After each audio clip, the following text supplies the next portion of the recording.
जय शिव भोले की। माता पार्वती के भगवान शिव से 3 प्रश्न। संसार में सबसे कोमल चीज एवं नरम स्थान कौन सा है? दूसरा है, संसार में शरबत से मीठा और जीवनदायिनी पेय पदार्थ कौन सा है? क्वेश्चन तीसरा, किन आदतों के चलते इंसान निर्धन या धनवान बनता है? तो सुनिए इसके बारे में कहानी। एक बार माता पार्वती और महादेव जी पृथ्वी लोक के भ्रमण पर निकले। वह काफ़ी समय तक पृथ्वी के कई हिस्सों का भ्रमण करते हुए निकले तो उन्होंने पृथ्वी की दशा और काल के क्रम को देखा और वापस कैलाश पर लौट आए।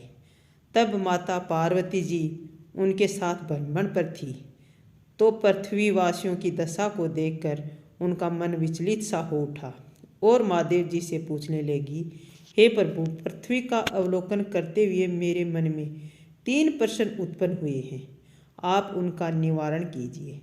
जिस पर भगवान भोलेनाथ ने कहा कि हे देवी, पूछो वह कौन से प्रश्न हैं जो आपको व्याकुल किए हुए हैं। जिस पर माता पार्वती ने कहा कि धरती का अवलोकन करने पर मुझे ज्ञात हुआ कि मनुष्य का आचरण धर्म और शास्त्र के अनुकूल नहीं है। विशेषकर अपने माता पिता के साथ उनका रवैया ठीक नहीं दिखाई पड़ता है।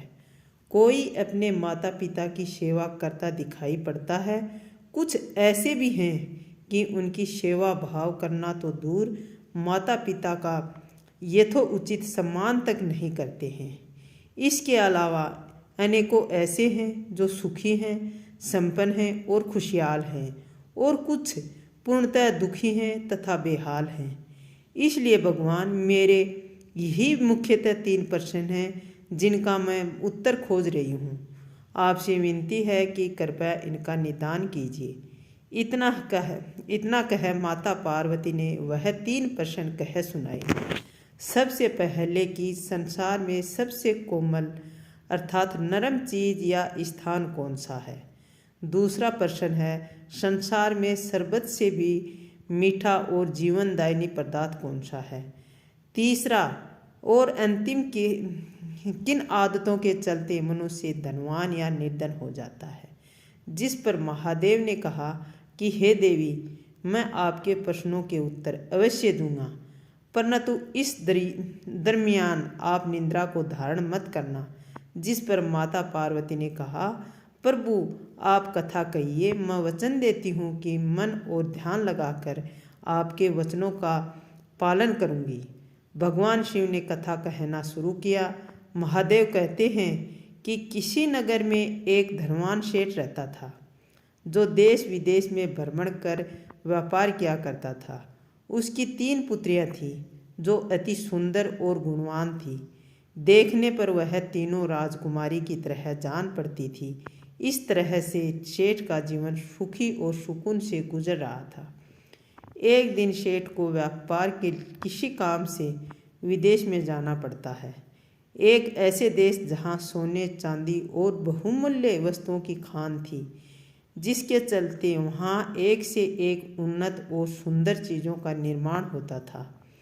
उसने सोचा कि जब इतनी अच्छी जगह मैं जा रहा हूँ और पता नहीं कब दोबारा ऐसे स्थान पर जाना होगा, तो क्यों न उस देश से वापस आते समय मैं अपनी पुत्रियों के लिए कुछ ऐसे उपहार लेकर आऊं जो उन्हें जीवन भर याद रहे।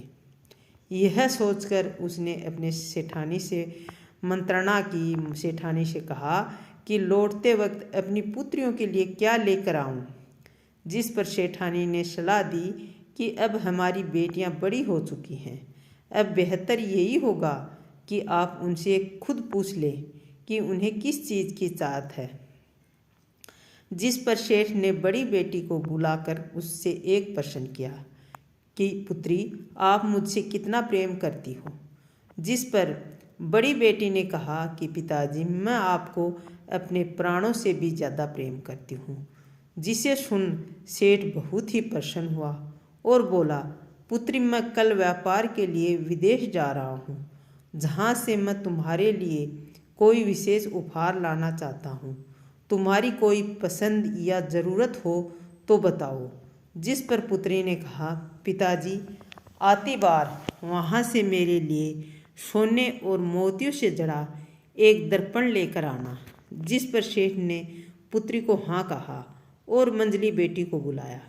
मंजली बेटी से भी सेठ ने वही प्रश्न किया जो पहले बड़ी बेटी से किया था। तो बेटी, आप मुझसे कितना प्रेम करती हो?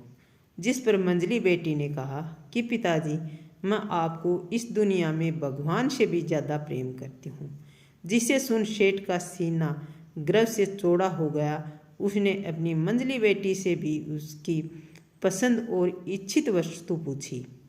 जिस पर मंजली बेटी ने कहा, पिताजी, अगर लाना ही हो तो फिर मेरे लिए एक नवरत्न हार और सोने का गजरा लेकर आना, ताकि मैं उसे पहन कर रानी लग सकूं। तब पिताजी ने उसे वही लाने का वचन दिया और अपनी छोटी बेटी को बुलाया और उससे भी वही प्रश्न किया। तो सेठ की सबसे छोटी बेटी ने कहा,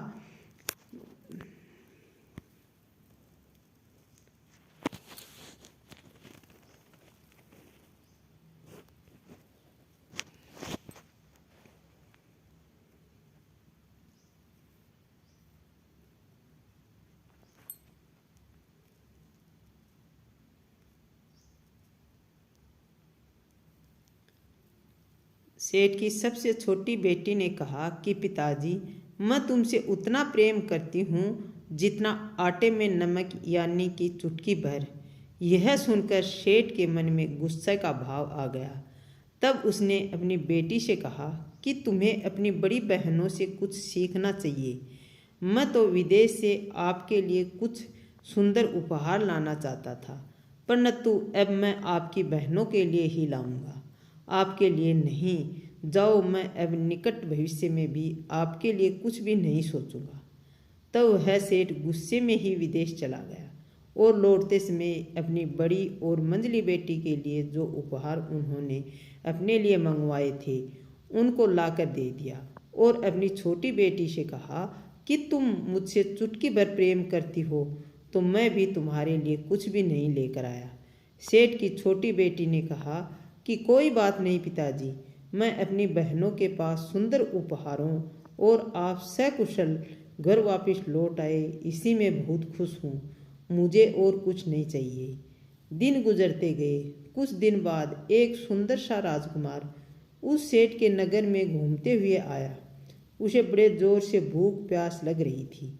तब सेठ के दरवाजे पर आकर रुका। सेठ ने उस राजकुमार की बड़ी सेवा की और उसको यथोचित सम्मान किया। कुछ देर बाद उस राजकुमारी ने सेठ से कहा कि मेरे पिताजी एक राजा हैं। बहुत दिनों से मेरे विवाह के लिए एक सुंदर राजकुमारी की तलाश में है, लेकिन यदि आप कहो तो मुझे आपकी सबसे छोटी बेटी में वह सारे गुण दिखाई देते हैं। आप कहो तो मैं विवाह के लिए तैयार हूँ। यह सुनकर सेठ कुछ संकुचाया और कहा कि हे भावी नरेश, आपका विचार ठीक है, किंतु मेरी एक दुविधा है कि यह मेरी सबसे छोटी पुत्री है।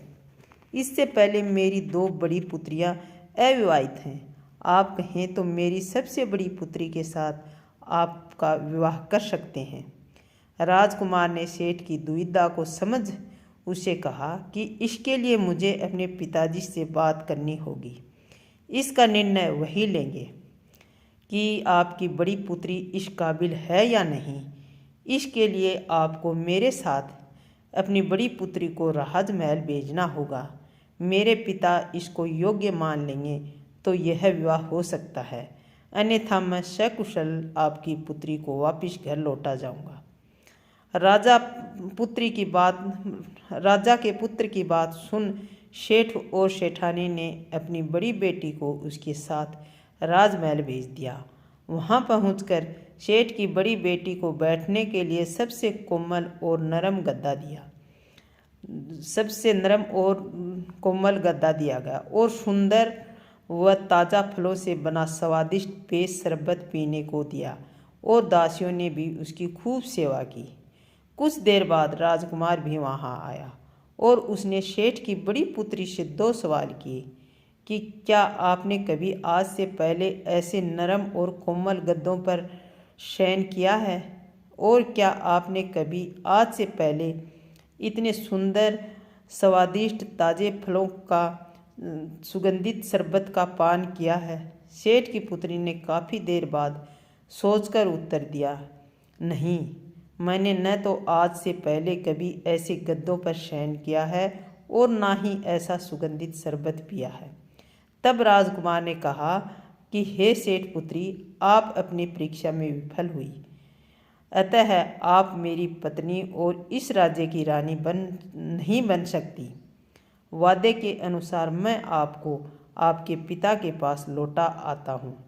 तब राजकुमार सेठ की बड़ी पुत्री को वापिस लेकर आता है और सेठ से कहता है कि आपकी पुत्री विफल हुई। तब सेठ राजकुमार से अपनी मंझली पुत्री के लिए आग्रह करता है, तो राजकुमार मंझली पुत्री को भी महल ले आता है और उसका भी वही सम्मान करता है जो उसने उसकी बड़ी बहन का किया था।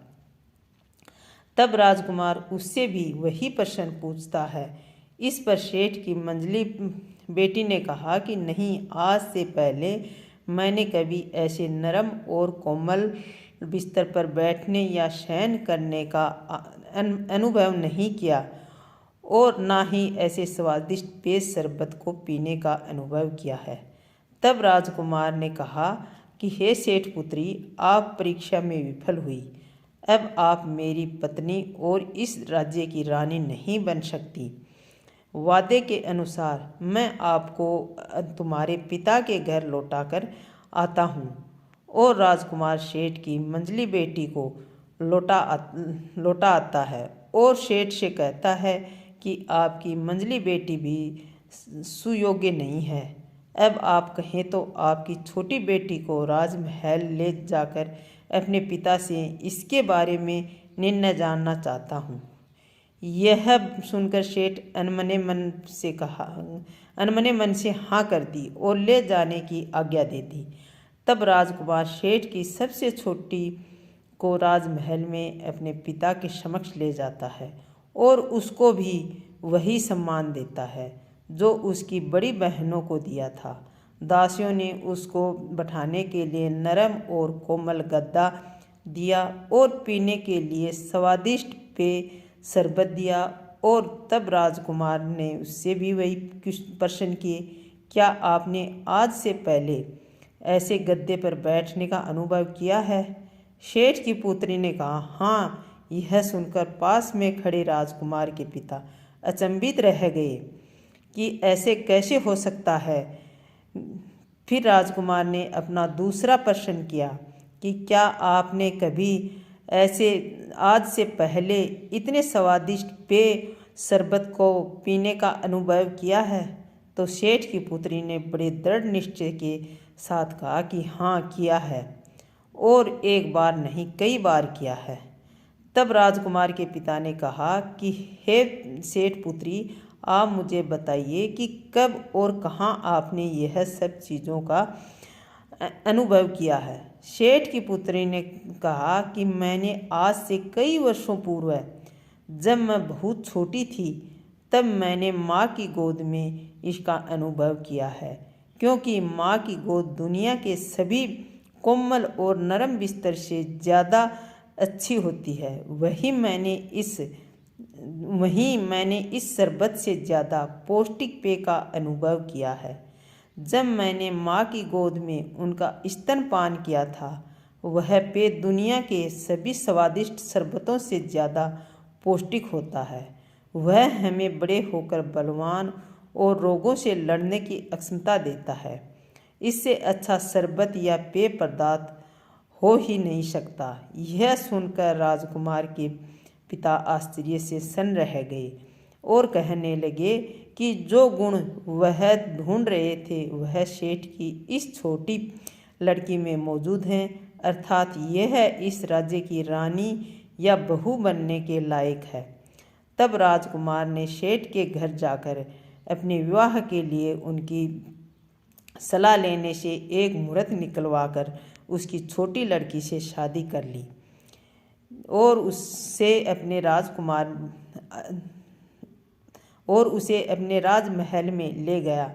फिर कुछ दिन बाद सेठ को उसकी बेटी और दामाद ने दावत पर बुलाया। महल में उसकी बेटी ने खुद व दासियों आदि के साथ 56 तरह के पकवान बनाए।